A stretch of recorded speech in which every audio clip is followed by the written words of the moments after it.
महसूस करें तो अल्फाज कितना कुछ दे जाते हैं, महसूस करें तो अल्फाज कितना कुछ दे जाते हैं, वरना कहने को तो ये महज बातें। और नाटक का नाम है उसके साथ, जिसे लिखा और निर्देशित किया है आलोक शुक्ला जी ने। आज के नाटक को लेकर मैं सुबह से ही थोड़ा सस्पेंस में हूँ कि ये नाटक कैसा होने वाला है। मैं सभी से पूछ भी रहा हूँ कि नाटक कैसा है, रोमांटिक है, कॉमेडी है, क्या होने वाला है, कोई नहीं बता रहा। खुद जो टीम आई वो भी नहीं बता रही है। तो मुझे बहुत ज्यादा जिज्ञासा है कि आखिर ऐसा क्या है इस नाटक में, और इसी जिज्ञासा के साथ मैं इस पूरे नाटक का आनंद लेना चाहूंगा। और आप सभी को कहूंगा कि आप भी इस नाटक को पूरे पूरे जिज्ञासा से देखिए, क्योंकि मुझे उम्मीद है कि नाटक काफी बेहतर होने वाला है।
सीधी सड़क से गुजर जाते हैं वो,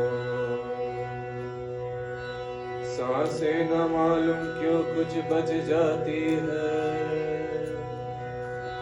वरना हर बार मार जाते हैं वो। दिन के आईने में जिंदगी ढूंढती है, रात के साए ढल जाते हैं वो। जीवन की पगडंडियों पर कभी है पक्की सड़क बनाएगा वो। इस टूटी बिखरी आस में ना जाने क्यों, इस टूटी बिखरी आस में ना जाने क्यों, कैसे जिए जाती है वो, कैसे जिए जाती है वो, कैसे जिए जाती है वो।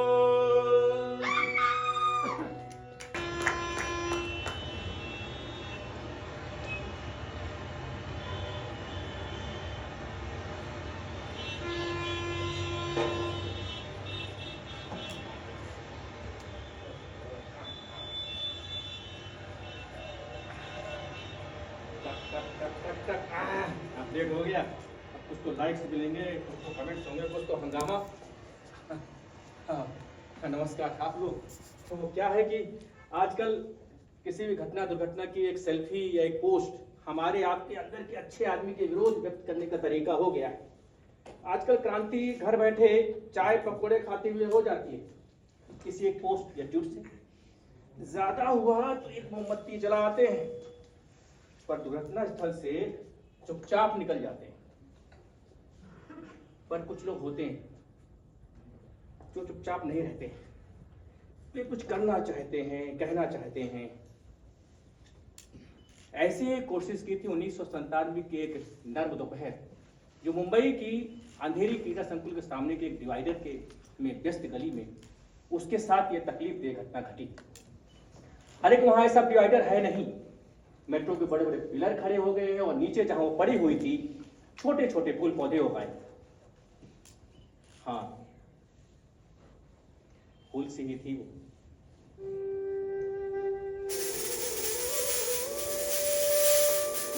पावों की तरह उड़ा करती थी, मुस्कुराती थी तो ऐसा लगता था जैसे ढेरों फूल खिल गए हों, पर कहीं भी कोई फूल खिलता नहीं था। ऐसा लगता था जैसे आसमान में इंद्रधनुष निकल आया हो, पर ऐसा भी नहीं होता था कि मेरे कुछ भी करने से मौसम को कोई फर्क नहीं पड़ता था। आसमान ऐसा ही गहराया सा रहता था और हवा यूं ही चला करती थी। पर शायद मौसम की ना आंखें नहीं होती, इसलिए वो मेरी मुस्कान को देख नहीं पाता। पर आप लोगों की तो आंखें हैं, आप तो मेरी मुस्कान देख सकते हैं ना। बहुत अच्छी दिखती हूँ मैं, सब देखते हैं, मालूम नहीं क्यों। जिधर से भी निकलती हूँ ना तो सब ठहर सा जाता है।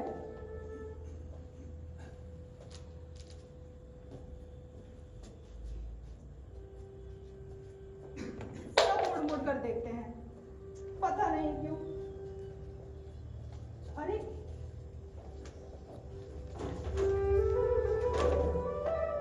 अरे मैं ना अपने आप को खोज रही थी। आप लोग नहीं समझे, वो क्या है ना कि उधर मेरे आश्रम में ना सब कहते हैं कि मैं ऐसे कचरे के ढेर में पड़ी हुई मिली थी। तो मैं जब भी ऐसा कोई कचरे का ढेर देखती हूँ ना तो मैं उसमें अपने आप को खोजने लगती हूँ। मतलब मेरी जैसी कोई और जिसे किसी ने इस कचरे में फेंक दिया हो। वैसे ना मालूम किसने फेंक दिया था। कहीं आपने तो नहीं फेंका था, या फिर आपने फेंका होगा। मगर आप लोग फेंकेंगे भी तो मुझे बताएंगे क्यों? और अगर बताना ही होता तो मुझे फेंकते क्यों? मैं भी कितनी बड़ी पागल हूँ। अरे हाँ, उधर आश्रम में ना सब लोग मुझे पागल भी कहते हैं और मुझे खुशबू भी कहते हैं मैं जिधर से निकलती हूँ ना उधर खुशबू फैल जाती है। पर कैसे, ये मुझे आज तक पता नहीं लगा। पर आजकल जब भी कोई मुझे देखता है तो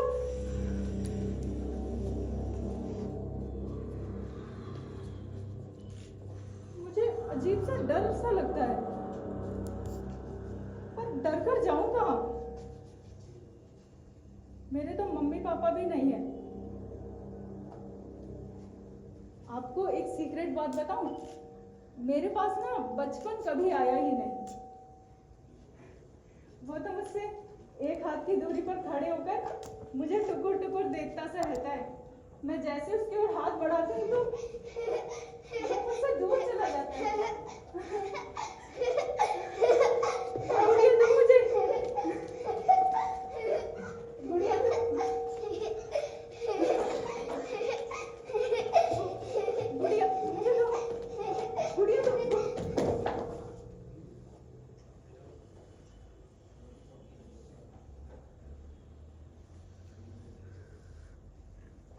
मुझसे और दूर चला जाता है। बचपन कितना अच्छा होता है ना। बचपन में तो मम्मी पापा होते हैं, भाई बहन होते हैं, लाड प्यार होता है, थोड़ी सी डांट और बहुत बड़ी मनुहार होती है। अगर मेरा बचपन होता ना तो मेरी मम्मी बोलती, जब देखो तब लॉलीपॉप, चल अब खाना खा, बहुत हो गया तेरा, अब तुझे लॉलीपॉप नहीं खानी, खाना खा। मम्मी के हाथ से खाना नहीं खाएगी, खाना खा।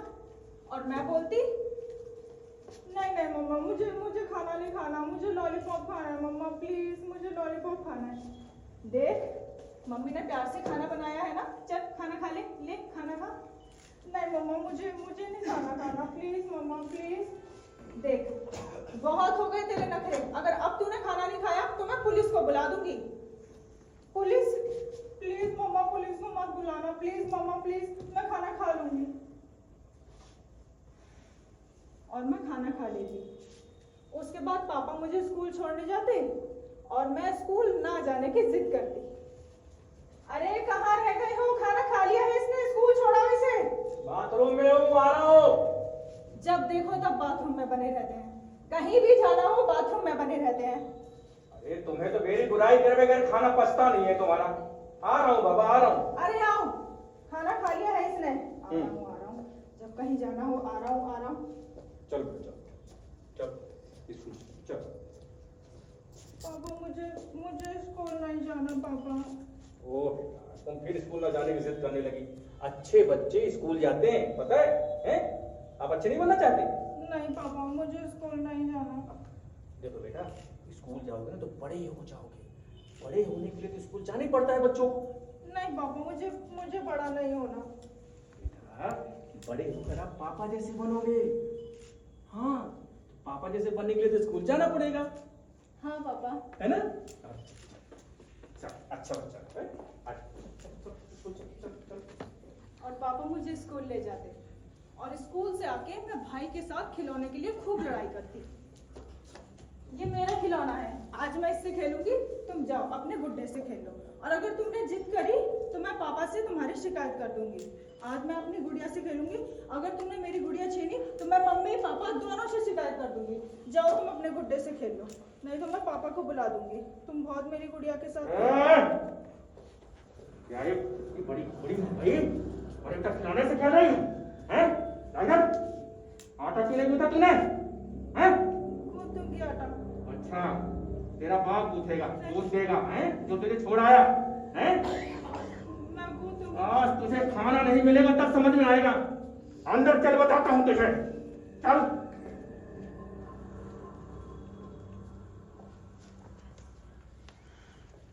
पर यहाँ तो सिर्फ डांटते थे लोग, और खाना तो बहुत रोने के बाद मिलता था।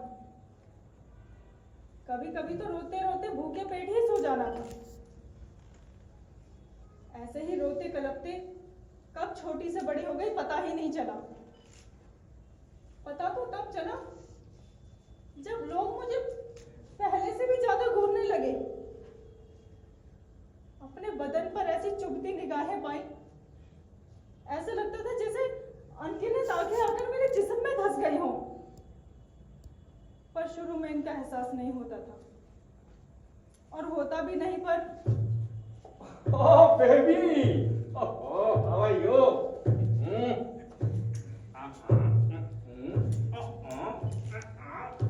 अरे बस, इतनी देर बाद मिली हो यार। अच्छा, ये मिलती भी नहीं आजकल। मैं बिजी हो गई हूँ काम में। ये मुंबई वाले बिजी बहुत रहते हैं, जब भी फोन करो बिजी है। अच्छा तुम बैठो, मैं तुम्हारे लिए कुछ बना के। अच्छा एक मिनट, अब अंकल आंटी कहाँ? वो तो गए हुए हैं किसी काम से बाहर, थोड़ी देर में आ जाएंगे। तुम बैठो, मैं कुछ बना कर लेकर आती हूँ। मतलब तुम घर में अकेली हो? हाँ। अच्छा, तो बैठो, मैं ओहो, हैं? तब तो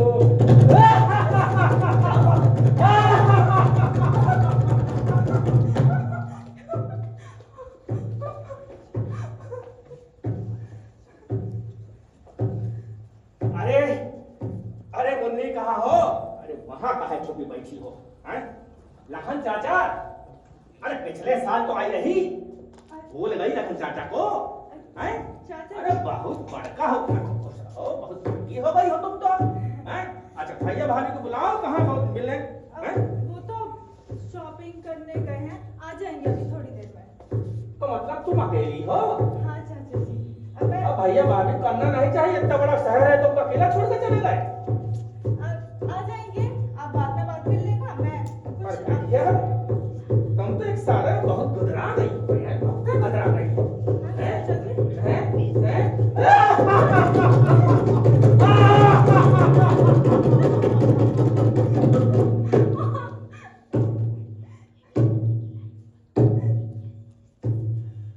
पिंकी, अरे राजू भाई तुम्हारा?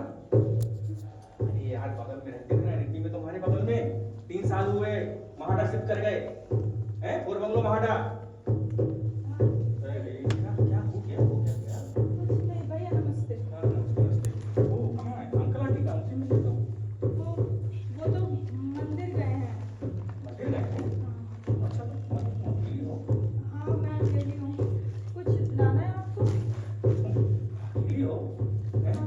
अच्छा, तो बिल्कुल अकेली हो? हैं? मैं अच्छा। कुछ ला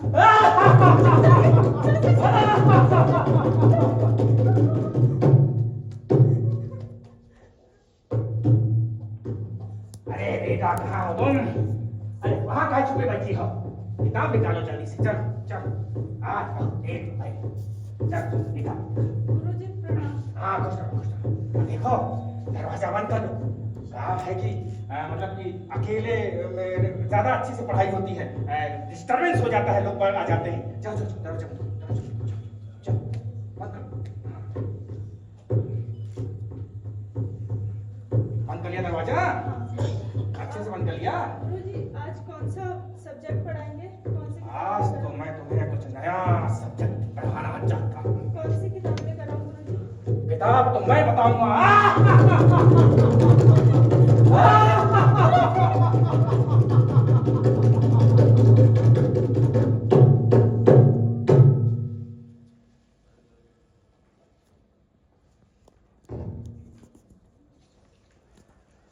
और ऐसे ही भाई, अंकल और दोस्त, न जाने ऐसे कितने रिश्तों से होने वाली मेरी पहचान झूठी साबित हुई। जल्द ही इन सभी रिश्तों ने अपने लिबास उतार दिए और कुछ यूं बेपर्दा हो गए। किसी रिश्ते का कोई अर्थ नहीं बचा था। सबके सब शर्मसार हो गए, महज एक काला साया सा बनकर रह गया। ऐसे काले सायों से मुक्ति हमें उन घरों में भी रहकर नहीं मिलती जिन्हें हम सेफ कहते हैं। उन घरों में भी कोई ना कोई रिश्ता ऐसा निकल आता है जो उतारता है अपने लिबास को और बेपर्दा हो जाती हैं हम लड़कियां। जानते हैं, लड़कियां पैदा होते ही इस एहसास के खूंटे से बांध दी जाती हैं कि हम लड़कियां हैं, और कुछ ही सालों में बदलते स्पर्श से, बदलती नजरों से हमारे अंदर ये कहीं चस्पा कर दिया जाता है कि मैं एक जिस्म हूं जो दूसरों की बात तो छोड़िए, अपने ही लोगों को कुछ इस कदर चुभती हूं। बेटा, अब तुम बड़ी हो गई हो, अपने पहनने ओढ़ने का ध्यान दिया करो। इस तरीके के ऊट-पटांग कपड़े पहनकर बाहर मत जाया करो, जमाना ठीक नहीं है। अरे बेटा, छोटी बच्ची नहीं हो तुम, हैं? इतनी देर घर से बाहर मत रहा करो। क्या समझाए, माँ बाप अपने बच्चों को समझने को तैयार ही नहीं है। आजकल का जमाना कैसा है। अरे तो क्या करूं मैं? अपने जिस्मानी उतंगों को काट कर फेंक दूं या गहराइयों में सीमेंट का अस्तर लगा दूं? जब अपने ही लोग अपने लड़की के शरीर को सहजता से नहीं लेते तो हम दूसरों से क्या उम्मीद लगाएं? तब तो मेरे स्कूल कॉलेज में पहनने ओढ़ने पर नियम कायदे बनाए ही जाएंगे, नेता उल जरूर बयान देंगे ही। कपड़ों के कारण लोग लड़कियों का रेप करते हैं। अरे ऐसे कटे फटे कपड़े पहनेगी तो लोग रेप करेंगे ही ना। भगवान राम भी आ जाए तो रेप नहीं रोक सकते। जवान लड़के हैं, गलतियां हो जाती है। चुप!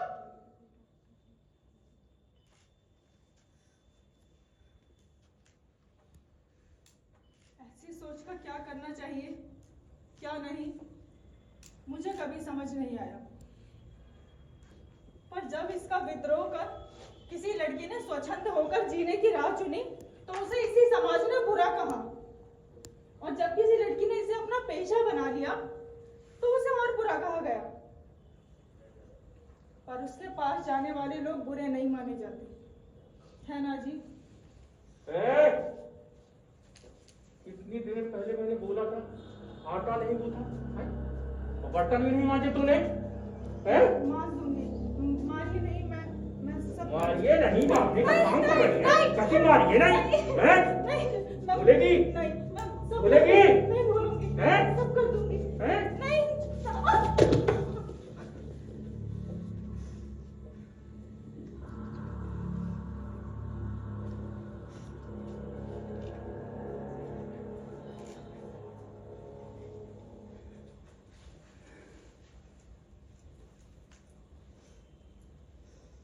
हम जैसी लड़कियों की सुरक्षा की खातिर अलग अलग शहरों में शेल्टर्स बनाए जाते हैं ऐसे,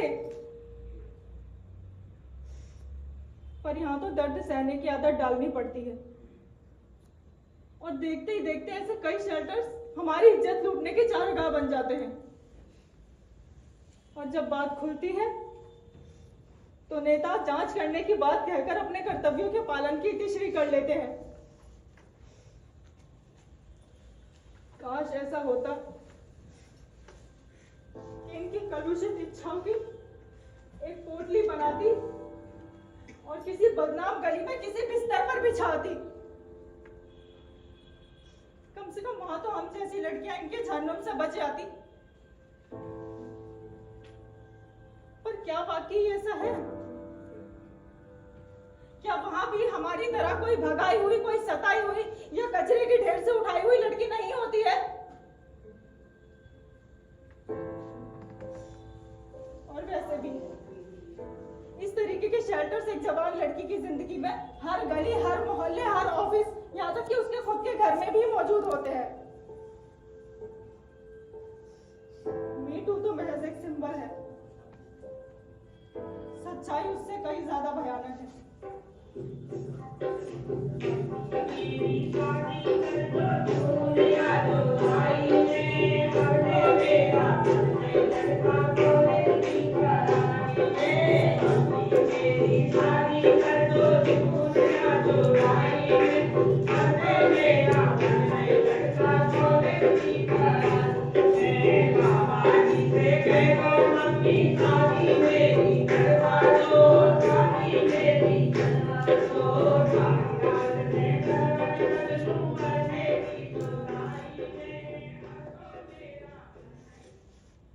जब हम लड़कियां माँ बाप की इच्छा के साथ 7 फेरों में बांध दी जाती हैं या खुद प्यार में बन जाती हैं, तब क्या जन्नत होती है?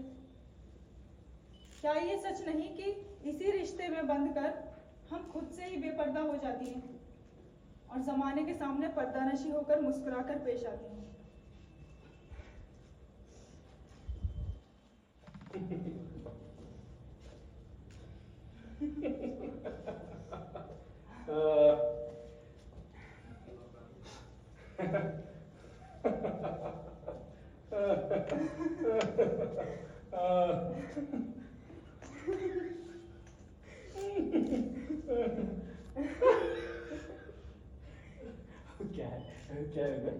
क्या है?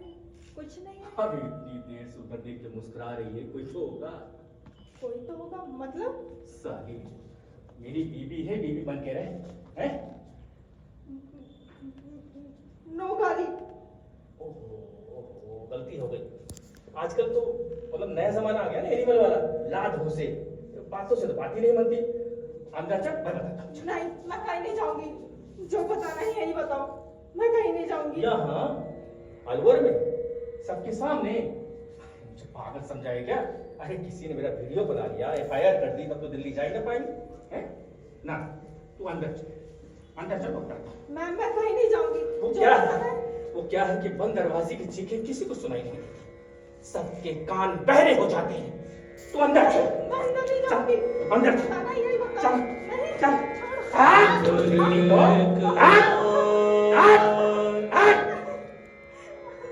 बरसों से खबर की तरह शहर का दौर, बरसों से शहर की तरह मेरे हंसने मेरे रोने की तस्वीर तो है, मेरे पैरों में किस्मत की जंजीर तो है, मुझे कुदरत की कोई भूल ना समझो, मुझे रस्ते की पड़ी धूल ना समझो।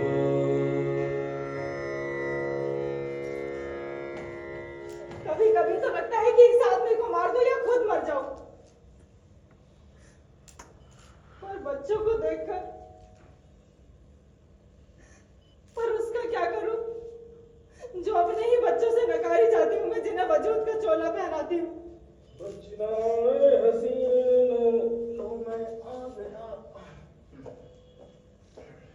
अरे बेटा, तुम कहाँ जा रहे हो इतनी रात में?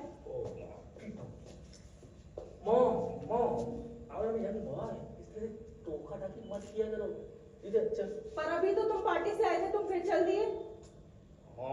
मॉम, क्या मतलब है यार? चुपचाप अंदर चल। चुपचाप अंदर नहीं, पार्टी वार्टी जो है हम लोग करते रहते हैं, ठीक है? तुम्हें समझाना है तो एक काम करो, वो देखो पापा बैठे हुए, ठीक है? वो जो चूचा करते रहते हैं ना, उनको समझाओ। मुझे तुम अभी तो एक पार्टी से आए थे, तुम ए फिर चल बेटा, दिए। क्या है मॉम? मैं तो तुम्हें समझा रही हूँ कि तुम अभी पार्टी से आए थे, फिर चल दिए। मैं तुम्हारा बेटा हूँ, ठीक है? पति को समझाओ अपने, पापा को, मुझे नहीं। बाय। रुको, मेरी बाय मॉम। मेरी बात तो सुनो। No mom, no.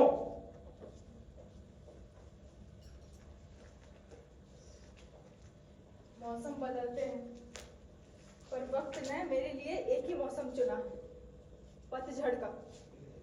वाह ऊपर वाले, तू भी क्या खूब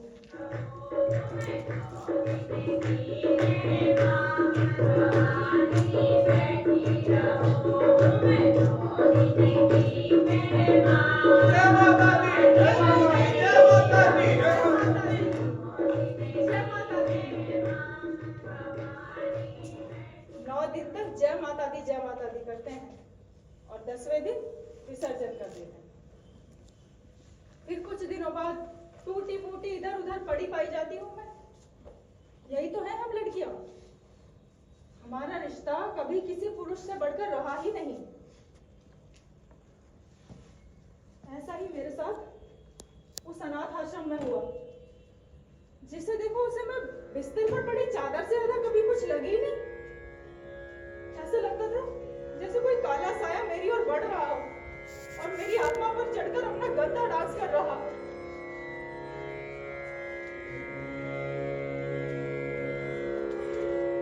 कोई और बचाए लाज मेरी, कोई सुन ले अर्जी आज मेरी। क्यों होगा ऐसा, कभी हुआ है क्या?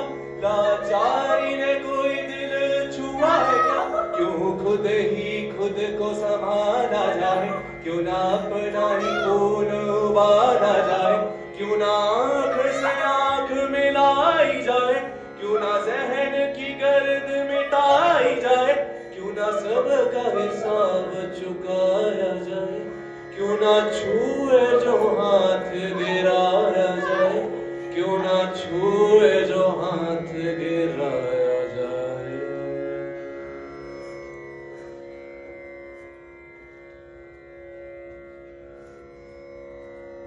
सब सहते सहते मन में मनो तकलीफों के दरीचे कुछ इस तरह से खुले कि अपने आप से डरने और फिर डरावनी गलियों से बचने के लिए उसने बाहर की ओर दौड़ लगा।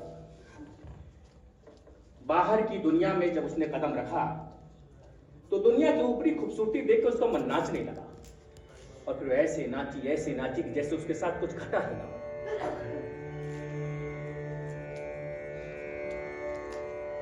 नई नई सी जिंदगी मेरे गले है आ लगी। पंख मैंने पा लिए, बादलों के रास्ते खुले। मुझे उड़ने दो, मुझे उड़ने दो, मुझे उड़ने दो,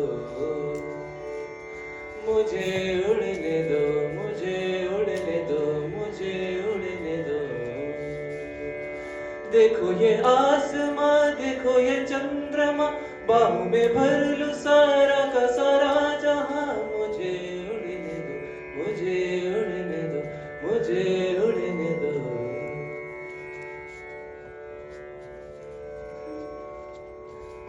और रात होते होते उसे ऐसी मुनासिब सी जगह की तलाश थी जो ऐसा शेल्टर न हो जिसकी छांव की कीमत उसकी इज्जत हो। और उस पगली को क्या पता था कि दुनिया उसके शेल्टर से बड़ा कसाई बाड़ा। वो जिधर से निकलेगी उधर जानवर छिपे होंगे, बस में, ट्रेन में, टैक्सी में, सड़क में, अकेली हो किसी के साथ में, अस्पताल में, अस्पताल के बाहर हो, वो जानवर आएंगे उसे नोचे खसोड़ने के यूं ही सड़क पर फेंक देंगे और मन करेगा तो नंगा करके सड़कों पर घुमाएंगे और लोग तमाशा देखेंगे। कोई सबसे अनजान, भूखी प्यासी खाने की मदद देने के लिए आगे बढ़ी। काश तो प्रियंका रेड्डी के बारे में जान पाती कि मदद के भेष में भेड़िए छुपे होते हैं, भेड़िए। भैया सुबह से कुछ नहीं खाया है, कुछ खाने को दे दो ना। आदमी हर चीज से भाग जाए तो अपनी भूख प्यास नींद से कैसे भागे? और इसी का तो फायदा उठाते हैं हम। भैया किससे बातें कर रहे हो? कुछ खाने को दे दो ना। तुम्हें खाना चाहिए? हाँ। भूख लगी है? हाँ। भूख लगी है। अजीब विडंबना है, औरतों को देखते ही पुरुषों की न जाने कौन सी भूख जाग जाती है। हाँ भूख लगी है। हाँ ये मेरे पास बिस्किट के पैकेट रखा है, एक काम करो इसको खाओ अभी, और मैं तुम्हें खाने की व्यवस्था करता हूँ। खाने की व्यवस्था अभी करता हूँ।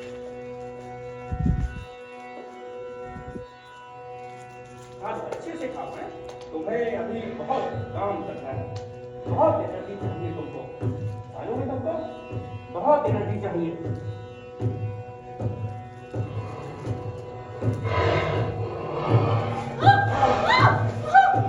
कैसे कैसे लोग हैं, कैसे कैसे लोग, ऐसे कैसे लोग हैं, ऐसे कैसे लोग, कैसे कैसे लोग हैं, कैसे कैसे लोग, ऐसे कैसे लोग हैं, ऐसे कैसे लोग।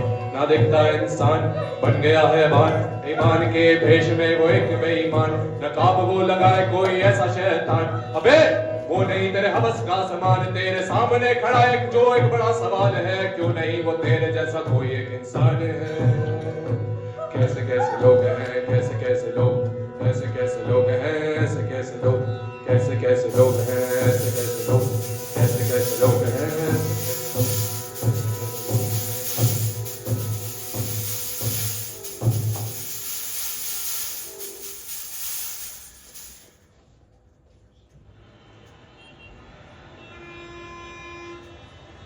और ऐसी एक दिन मैं उस डिवाइडर के पास से अंधेरी क्रीड़ा संकुल के सामने से गुजर रहा था, तो मैंने डिवाइडर पर ऐसे ही भेड़ियों की नोची खसोटी हुई औरत को देखा और खड़ी भीड़ को देखा।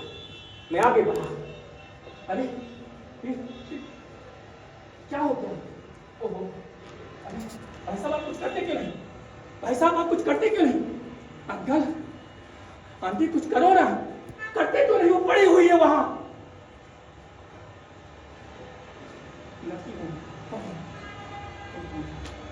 डॉक्टर, नर्स, कोई है? Doctor, nurse. क्या है?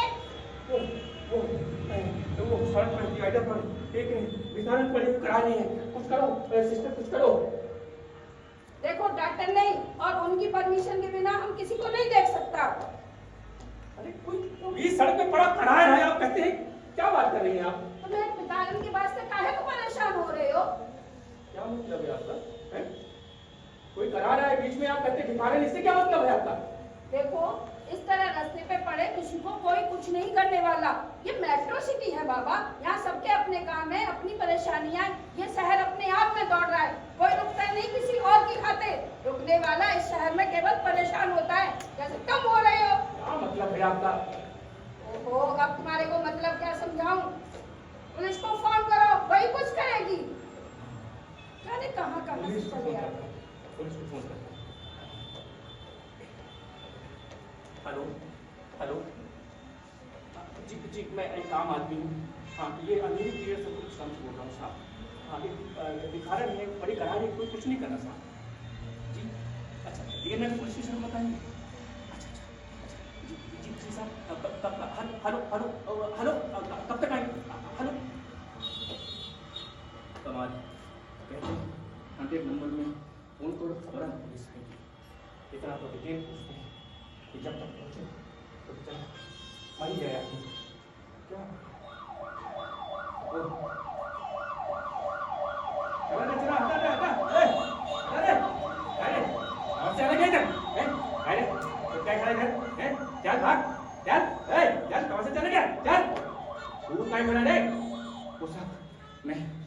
मैंने फोन किया था साहब को, मैंने फोन किया था। अच्छा है कौन तू? है कौन तू? है वो साहब नहीं, यहाँ मेरे पाले में काम करता है साहब, निकल रहा था तो मैंने देखा तो मैंने फोन कर दिया साहब। ओहो ये तो काम करने की जगह समाज सेवा करना बनता है क्या तेरे को? हैं? नया है क्या मुंबई में? आहा, अभी तो एम्बुलेंस को फोन किया, वो हमको करना बनता है। क्या भूलेगा ऐसा? अरे मालती, ए मालती, कुठे आहे तुम्ही? मालती, ए कुठे आहे तुम्ही? आहा, एक काम कर, इधर एक काम कर, वो सुरेश का फोन करा, तो दवाखाने सामने बोला है कि मतलब एम्बुलेंस भेजने का इधर, ठीक है? चला तुम्ही नाव पत्ता सांगा, चला. हाँ चलो चलो चलो सांगा.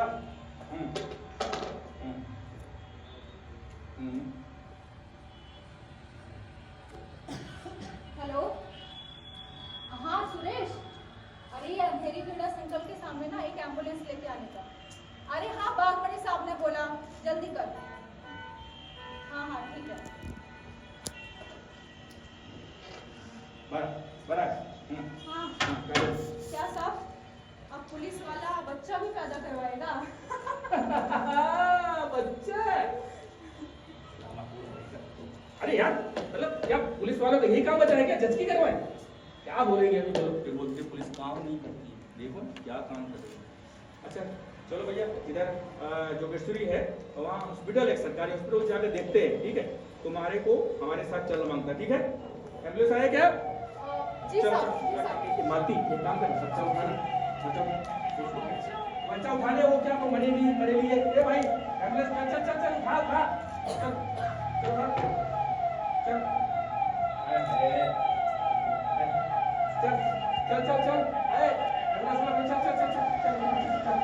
अच्छा मालती, क्या बोला तुम्हें? डॉक्टर एक नर्स आएगा? बगा बगा बगा. ठीक है साहब. डॉक्टर साहब, डॉक्टर साहब, क्या है? डॉक्टर साहब देखो ना, इस बच्चे को क्या हुआ है, कुछ समझ नहीं आ रहा है. इसको नीचे बिठा. ये ओहो, अब हम क्या करें? ये तो पैदा भी हो गया और खत्म भी हो गया. खत्म भी हो गया? हम यहाँ इसको एडमिट नहीं करेंगे, एड्स का खतरा है. और अपनी साहब को बोलो ऐसे रास्ते चलते भिखारी लोग को नहीं लेके आने का. ठीक है डॉक्टर साहब. आता काय करे साहब? आता काय करे? चला पुलिस सल्ला मजा घरी. चला चला चला चला चला चला चला चला चला. चला चला चला चला. हाँ. ओहो. भाई बैठो, देखते हैं क्या हो सकता है, ठीक है? ये मुंबई में नया लोग ऐसा ही सोसाइटी में ऐसा काम करना मांगता है तो कैसा होगा हम लोग? पुलिस वाला क्या क्या काम करना मांगता है? इतना अच्छा बड़ा शहर है, ऐसा होता है क्या? अरे मालती, हाँ जी साहब. एक कड़क चाय सांग ना. हाँ साहब, बोल दिया अरे जाए. दिमाग खराब कर दिया.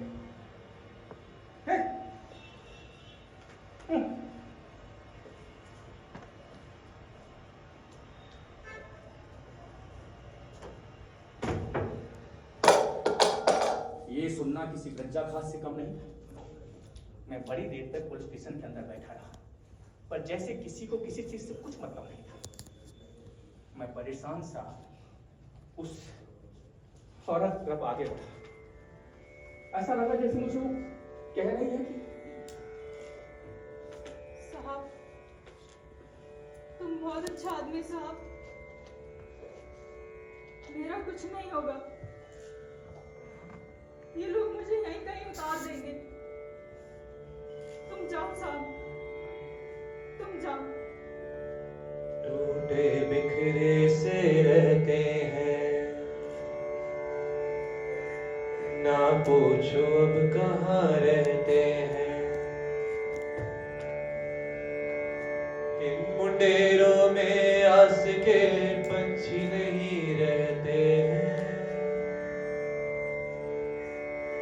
कभी मुनासिब सा एक पता हुआ करता था, लापता से कहीं हम खुद को ढूंढा करते. जिंदगी होती तो खूब शिकायतें करते, अब तो अपनी लाश को लिए घुमा फिरा करते हैं. अगर सांसें चलने को तुम जिंदगी कहो, अगर सांसें चलने को तुम जिंदगी कहो, तो हमें जिसे मरने का समान कहते हैं, तो हमें जिसे मरने का समान कहते हैं। अच्छा हुआ ये मर गई, जिंदा रहती तो रोज मरना पड़ता। तुम्हारी दुनिया भी क्या अजीब है। प्यार करो तो जाति और उम्र देखकर, नहीं तो कत्ल कर दिए जाओगे, नहीं तो घर की समाज की इज्जत लुट जाएगी। पर जब बात किसी की इज्जत लूटने पर आती है तो ना जाति, ना धर्म, ना रंग, ना रूप, कुछ नहीं देखा जाता।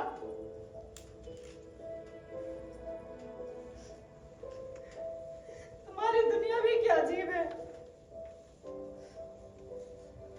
मैं महज मांस का लोथड़ा नहीं हूं,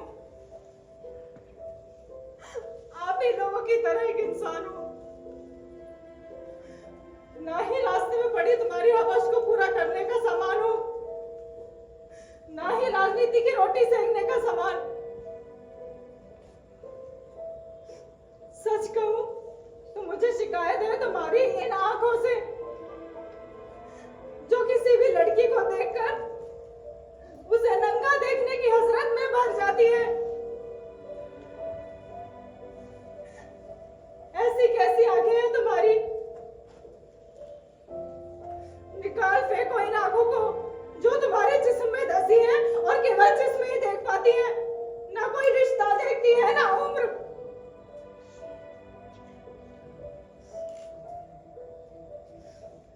मैं महज मांस का लोथड़ा नहीं हूं, आप ही लोगों की तरह एक इंसान हूं, आप ही की तरह एक इंसान। मैं 1997 की देर शाम डी नगर पुलिस स्टेशन के सामने खड़ी छोटी सी एम्बुलेंस को जिंदा आंखों के साथ छोड़कर चला आया।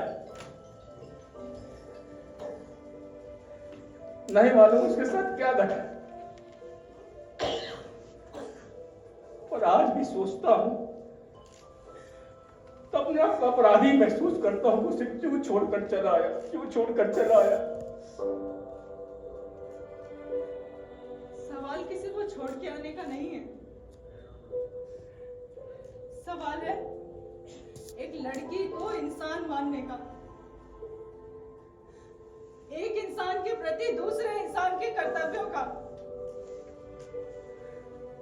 पर हम आप क्यों फेल हो जाते हैं नहीं निभाने में। जानते हैं हर साल लाखों लड़कियां गायब होती हैं, उनमें से किसी एक लड़की का सच है ये, जो किसी निर्दयी अनाथाश्रम, शेल्टर, चकला खराब में लुटने मरने को मजबूर हो जाती है, मजबूर कर दी जाती है। और ये लाखों गायब लड़कियां भी उन लाखों अनचाही लड़कियों का हिस्सा होती हैं जो बेटों की चाह में पैदा होती है। ऐसी लाखों लड़कियां घर में ही मार दी जाती हैं, और जो जिंदा बचती हैं उन्हें हम सांस नहीं लेने देना चाहते। हर 8 मिनट में एक लड़की लापता होती है, हर 15 मिनट में एक लड़की का रेप होता है। दिन भर में तकरीबन 100 रेप होते हैं, उनमें से 50 केस ही रजिस्टर्ड होते हैं। और कार्रवाई के नाम पर निर्भया कांड का सालों साल केस आपको याद ही होगा। और अभी जॉर्जिया मेडिकल कॉलेज में हुआ कोलकाता में, इस सबको देखकर इस देश की लड़कियों के मनोबल पर कितना बुरा असर पड़ता है, यह बयान नहीं किया जा सकता है। पर इस जैसी व्यवस्था के खिलाफ जब हैदराबाद पुलिस ने कुछ दरिंदों का एनकाउंटर कर दिया तो लोग समाज और न्याय की दुहाई देने लगे, कहने लगे समाज ये बर्बर हो जाएगा। और जब 3 साल की बच्ची से लेकर 85 साल की औरत का रेप करते हैं तब ये समाज बर्बर नहीं होता। जब राजनीति के चश्मे पर एक रेप पर चुप रहते हैं, एक रेप पर चिल्लाते हैं, तब ये समाज बर्बर नहीं होता। क्या इसके लिए आप कुछ नहीं कर सकते? सच ये है कि हम आप ही हैं जो कुछ कर सकते हैं। बस जरूरत है तो उस बेटी के दर्द को महसूस करने की। आइए हाथ बढ़ाओ, फिर किसी बेटी का रेप ना हो, वो मारी न जाए, यूं ही सड़कों पर चलाई न जाए, और नंगी सड़कों पर घुमाई जाए। आओ हाथ बढ़ाओ, आओ हाथ बढ़ाओ।